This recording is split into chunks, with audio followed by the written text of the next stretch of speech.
It's just another episode of the Tech Couch. But we're not on the couch today. We're in the office area, and as you can see behind us here, we got like the dual monitor, dual screens going on. It's super cost effective. Like we have AOC monitors, AKA the workstations. AOC in the house, and hooked up to some Macs where we do all of our editing for video and post prod and stuff like that. Anyway, we should get into it today. So first story on our list is the deal breakdown that's happening between Beats and HTC. And word on the street is Beats and the guys over there like Dr. Dre, Jimmy Iovine, and the guys at Interscope Records who brought the product to market are looking to purchase back 25% of the ownership, which originally HTC had at 50.1%. And now Jimmy Iovine, Dr. Dre, and those guys are looking to purchase. What do you think about this partnership deal? And was it just a gimmick? Like, did they just try something and realize that it doesn't help to differentiate their phones from the other Androids that much? You know me, I'm always going to give you my opinion, right? Straight up. Yeah. And some people love it, some people are going to hate what I'm about to say, but right. Especially some of the HTC fans out there. I think the value of the Beats brand far surpasses the overall, I shouldn't say value, but it's almost like street cred. The Beats brand has so much street cred. Right. And HTC just never got to the point where it grew to popularity with the critical masses like this guy right here, the Galaxy S4, right. Samsung. I think they're looking at it, seeing Samsung do all these crazy things and Apple fly off the shelves with every little thing they do. I just don't think HTC has the marketing animal or the general mass market appeal to be able to hang on to Beats. I think Beats is like the hotter looking girl that's basically looks at it and goes, you know what, I'm out of here. That's true, but would you say that it was a success when HP decided to put Beats in their laptops for last year's school season?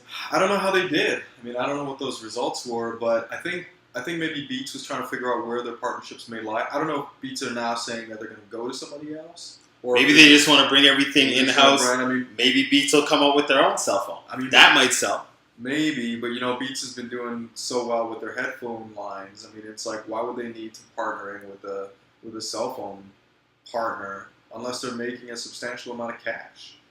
Anyway. That's true, and who knows what that deal was all about. Yeah. But there's more news in Apple land. Yeah, you're talking about the latest with the gold iPhone. Gold iPhone. Yeah, the gold iPhone, man. I don't know. Would you buy a gold iPhone? To be honest, I'm not one of those people who freak out and go buck over having multicolored phones and different cases. One that's say LV for Louis Vuitton, or one that's a Prada phone like I believe LG has it. I pretty much just like my stock device, the way how the manufacturers put it out and gave it to me. I don't like to go crazy with the exterior of my device, but I like to go crazy with the interior and apps and everything like that. So for me, purchasing a gold iPhone, I could really care less. You viewers at home might differ with me, and I'd love to see your comments regarding that and why you think there should be some importance put over. I mean, if it was a case, if they were creating the gold iPhone and it was real gold and I didn't have to fork out the dollars that they do for the case, yeah. I think at this point, I think Apple needs gimmicks, man, and I think Apple needs to come up with as many tricks as they possibly can. And I mean, as I talked about last week in our episode, I talked about the Moto X, and even though the Moto X is not going to be a super phone, I'm still pretty stoked about the Moto X, man. You can do so many cool things with just the software that's built in. Yeah. But then on top of that, their big pull-in is the fact that you can go online and design the look of your phone. So that's picking your colors and finish. There's like a wood grain thing. I don't know who would do that. Yeah. But there's like a wood grain finish. It's weird. That's weird. But the gold iPhone. I think Apple's just made. I don't know. It feels like a rumor to me. I feel like they're not just going to come out with one color that's going to be gold. And like, who would want to carry around a gold phone? It's like so tacky. Yeah, that's what I'm saying. That's why I would buy it. they should stick to what it is that For instance, the iPhone has grown in popularity in enterprise, right? Right. So imagine walking into a meeting and you're working in the company and you're working for the NSA and you have like a gold phone. Like nobody's gonna take you seriously. No, nobody takes it. I mean, it used to be that nobody took you seriously when you pulled out an iPhone. I mean, yeah, but times have changed. But just the whole gold thing. Just, I don't know, man. Let's move on to let's move on to the paywall. And for those of you at home that don't understand what the paywall is, you all remember, going online, being able to read your favorite articles and just going after story after story. The exact same thing people are paying for in the newspapers. You're seeing online. You're like, man, why the heck am I going to buy a newspaper when I can get all my information for free? Well, that's not going to happen anymore. As you can see, most of your most of the websites that you've reviewed, such as the New York Times, Torstar, LA Times, Bloomberg is doing it. They have these walls now. So after you read a story, you have to pay to get the rest of the story, or you have to pay after a certain amount of stories that you've read per month. Okay, you know what? I gotta tell you, this topic annoys the hell out of me. It just annoys me. You can go to news.google.com. Mm-hmm. And it's an aggregator, right? Right. Where you can get all the news from all the different outlets, and you get this concise version of the stories. You can go click and go to different sources. Mm-hmm. Why the heck would I pay for news? Like, it's one of those things where it's like it's so backwards to where we are. It's like Google coming to you and saying, "Hey, you know what? If you want to use our search engine, it's going to be 99 cents to use our search engine." But here's the thing. That probably would create a paradigm shift in what people use. People would start using Bing. Google started charging 99 cents. Well, I'm going over to Bing. But that's the whole point. But here's the thing. Here's the thing. We all know, those of us in tech, that this was going to happen. We all know that they were just giving you this stuff for free to gain critical mass. But the thing. Okay, here's the thing. Right? So you knew that one day they were going to come back to us and say, I want the money for this article. The newspaper industry is a dying breed. They got to find another way to keep themselves alive, and this is the only way. Well, you know what? Why not? If you're in the newspaper industry, then why not reinvent yourself? Why not come up with really original content? Why not do more video pieces to go along with the content? So, instead of just getting the content anywhere in text, you can go in and get some sort of op-ed kind of stuff. Like, I think they need to try to innovate instead of going, oh, you know what, we're losing money, we're losing out. And how are they going to pay their employees? But hey, maybe the demographic, in terms of age demographic, is not us. Maybe it's the older viewer. But then it's that dying viewer, and then it's the dying breed. I just don't think the reason like the 30 to 40 something generation, like let's go 20 to late 30 generation is gonna go to, like, we're from Toronto, so let's talk about the Toronto Star. Mm-hmm. I don't think anybody's gonna be like, oh, I'd like to go see what's on the Toronto Star. I think I'm gonna pay $9.99 a month or something ludicrous like that. Well, but. Let's face it, the reason why we go to these sources is for credibility. We understand that the individuals who are behind these stories, behind these pieces, lend a sense of credibility that we appreciate. That's the only reason why we go to these big newspapers or their affiliate websites. So answer me this then. So I could go to CNN.com. Mm-hmm. I'm not a big fan of FoxNews.com, but FoxNews.com. Right. It's a news outlet at the end of the day. Right. Or I could go to one of the TV station news agencies here in Toronto, like City TV, and they do CP24, which is a great news channel. It's like your always-on news channel for Toronto. I get all my stories there. Like, every morning when I wake up, you know where I go to read my news? Where? I go to CP24.com, and I mean, they're not even one of our sponsors or anything like that. But CP24.com, I get all my news for Toronto, and it's accurate, and it's on the ball, and they don't charge me anything for it, nor would they. For now. True. Everybody's got to make a buck. But you know what? When I get that critical mass, I'm going to ask you for a check. Hey, if they charge me for it, I'd move on to something else. The same way, with our podcast here. So you're saying in this day and age, it's all about the roving, I think moving, shifting client base that never pays a dollar. Yeah, I think the generation of, generation whatever, that generation Y or 20 years old or Y or whatever, up to our generation, Mhm. sort of like in the 30s, I don't think people are going to stop and pay. I think if you So start to free pay, information. information's All free, over. man. Yeah. Information's free. We're in the day and age of that, but here's the thing: to be able to get, you're not going to get this valuable, credible information without forking out $1 somewhere. Somebody's paying for somebody to put these stories together.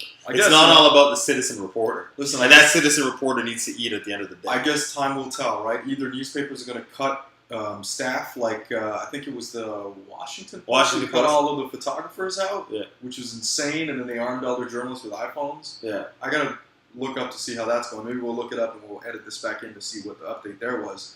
But I don't know. I think time will tell, man. New business model. Time will definitely tell. And on to our final story for today.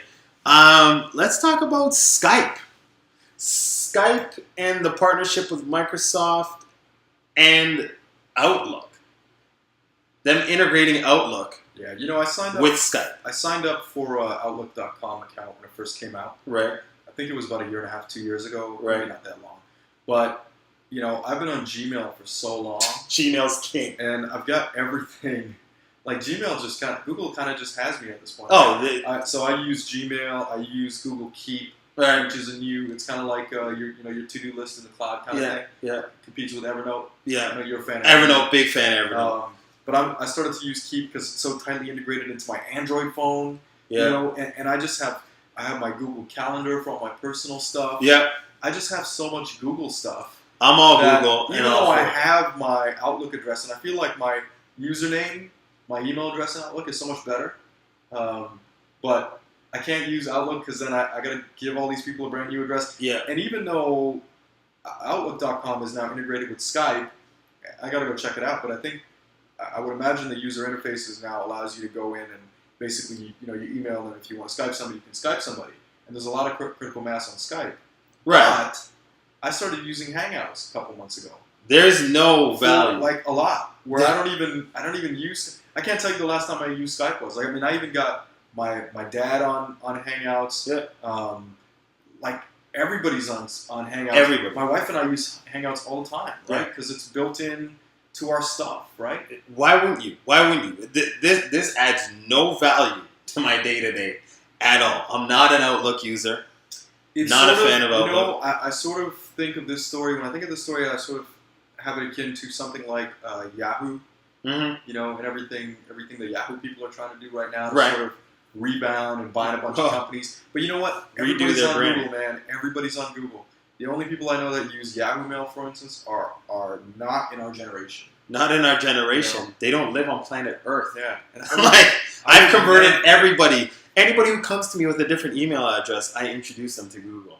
I know And I there's a say, bunch of this will change your I know life. there's a bunch of people out there that swear by Bing now. I could never get into Bing just because I trust. Nobody says go I Bing, trust the go Google Bing search. that. Yeah. When's the last time you used that phrase? I never use Bing.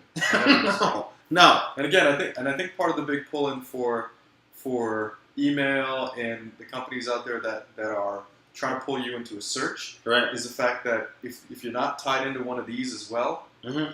you're toast. No. Because the stickiness that Google creates with everything they do on the PC translates It's to everything beautiful. on my phone. It's real The time. integration, Real I'm not time. giving You it don't up. worry about anything. You check an email's checked on your phone.